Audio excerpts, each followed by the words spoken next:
La scarlatine est-elle contagieuse? La scarlatine est une maladie contagieuse qui touche surtout les enfants, avec des symptômes tels que fièvre, éruption cutanée et rougeur de la langue. Nous vous en dirons plus à ce sujet et sur la façon dont il est transmis.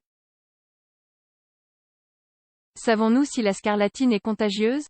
La fièvre écarlate, comme on l'appelle aussi, est une maladie infectieuse aiguë causée par l'espèce bactérienne Streptococcus pyogenes. Selon des études scientifiques, sur les 74 espèces qui composent le genre Streptococcus, le micro-organisme nommé est l'un des plus virulents pour l'homme. Cette bactérie provoque des pathologies suppuratives et non suppuratives chez notre espèce, telles que la pharyngite, la cellulite, la fasciite nécrosante et le rhumatisme articulaire aigu, parmi beaucoup d'autres. C'est pourquoi il devient essentiel de se concentrer sur cet agent pathogène d'un point de vue clinique.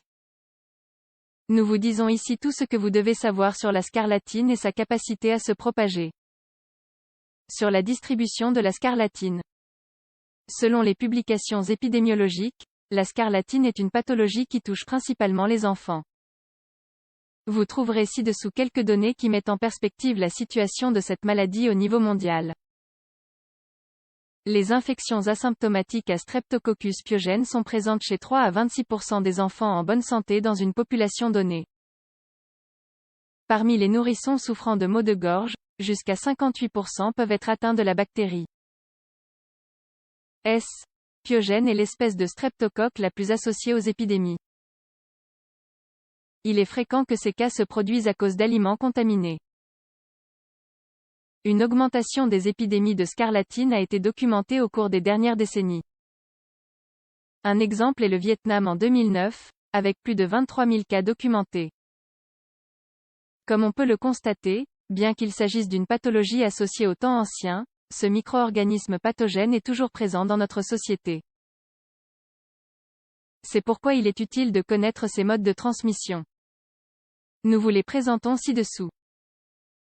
Qu'est-ce que la scarlatine? Comme nous l'avons déjà dit, la scarlatine est une pathologie causée par une infection à Streptococcus pyogenes de sérogroupe A. Selon les études déjà mentionnées, cette bactérie est capable de produire des exotoxines et des superantigènes, provoquant des réponses exagérées du système immunitaire. Son action sur le corps humain couvre donc un large éventail de symptômes. Les sites de colonisation des bactéries sont les surfaces muqueuses et, dans une moindre mesure, la peau. Des sites web comme celui de la National Library of Medicine aux États-Unis signalent les symptômes associés à la scarlatine. Début d'infection avec fièvre et mal de gorge, éruption cutanée d'apparence primaire au niveau du cou et de la poitrine, qui se propage ensuite à tout le corps, gonflement des ganglions lymphatiques dans le cou, d'autres symptômes secondaires, tels que des maux de tête et de muscles, des nausées, des frissons, ainsi que des rougeurs et des gonflements de la langue. Il convient de noter que le symptôme le plus évident de cette maladie est l'apparition de l'éruption cutanée. Alors que les premiers signes apparaissent le premier ou le deuxième jour après l'infection, l'éruption cutanée se produit généralement au bout de 3 à 5 jours et dure plus d'une semaine. La scarlatine est-elle contagieuse? Selon les organisations professionnelles de pédiatrie telles que Kids Health, la scarlatine est très contagieuse. Tant le contact direct avec la surface affectée, dans le cas des patients atteints d'impétigo, autre manifestation causée par cette bactérie, que l'inhalation de microparticules, toux et éternuement, d'une personne malade peuvent propager l'infection à un patient sain. En outre, il convient de noter que ce micro-organisme survit sur des surfaces inanimées jusqu'à 4 semaines. Par conséquent, le fait de toucher des matériaux ou des aliments qui ont été en contact avec une personne malade et de mettre ensuite les mains dans la bouche constitue un danger potentiel. Les organismes officiels, tels que les Centres de contrôle et de prévention des maladies, CDC, avertissent que l'une des causes les plus fréquentes des épidémies de scarlatine est la mauvaise manipulation des aliments.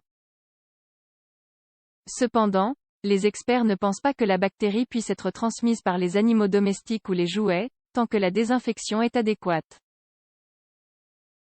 Période de contagion. La période de contagion dure aussi longtemps que les symptômes. Malgré cela, il s'agit d'une infection bénigne qui disparaît facilement avec l'application d'antibiotiques. Il est à noter qu'après 48 heures de traitement, le patient n'est plus contagieux. Comment prévenir la propagation de la scarlatine? Comme nous l'avons vu, il s'agit d'une maladie bénigne mais très contagieuse qui est transmise par des surfaces insalubres ou par des microparticules de salive de personnes malades. Par conséquent, de bonnes habitudes d'hygiène sont la première barrière de défense contre la scarlatine. Voici quelques lignes directrices à suivre. Chez les personnes malades, couvrez votre nez et votre bouche avec un mouchoir lorsque vous éternuez. Lavez-vous les mains fréquemment avec de l'eau et du savon pendant au moins 20 secondes. Gardez les ustensiles de la personne concernée limités à leur usage. Dans les endroits où des épidémies se produisent, suivez un protocole strict d'hygiène alimentaire et de surface. Sa propagation. La scarlatine est une infection très contagieuse causée par un micro-organisme très répandu dans la population générale. Malgré tout, il s'agit d'une infection bénigne qui, grâce à un traitement antibiotique, disparaît en quelques jours.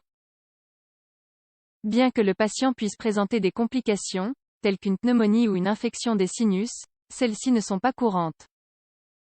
Toutefois, lorsqu'une éruption cutanée apparaît et est associée à une fièvre, une visite chez le médecin est obligatoire.